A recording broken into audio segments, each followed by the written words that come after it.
Today we're going to be discussing Chat GPT and how it can impact your SEO. So let's get into some of the pros and cons about how Chat GPT works and is it really right for you and your SEO.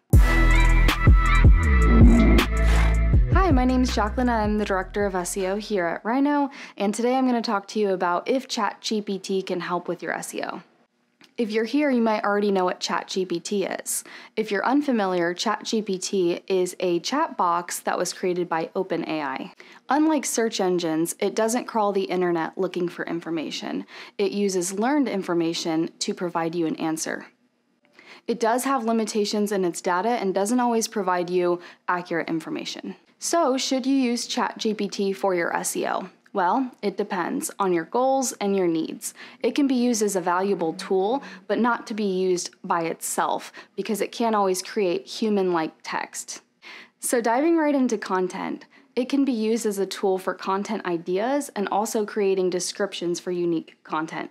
Chat GPT can write full articles and blogs and many other things, but be warned, Chat GPT doesn't really go in depth and also doesn't have the ability to create really emotion around its content like humans can.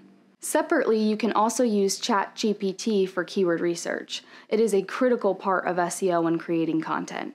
It can also analyze your website's content or your competitor's website to generate new keyword ideas and topics.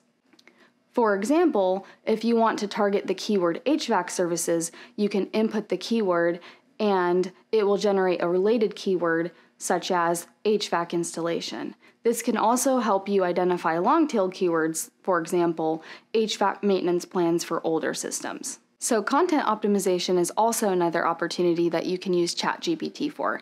When you optimize content, you're making it more relevant for the user. So you can implement the keywords that you had gotten from ChatGPT into your article or page. Finally, you can use it for voice optimization. As I mentioned, you can use it to find long-tail keywords, which are commonly the types of keywords that people are searching with when they're searching by voice. It's important to note that ChatGPT should be used in conjunction with other SEO tools and strategies, not to be used by itself. And this is because it lacks the experience and the understanding that humans do have. If you're interested in learning more about SEO and you like this video, check out some of our other ones as well. Thanks for coming!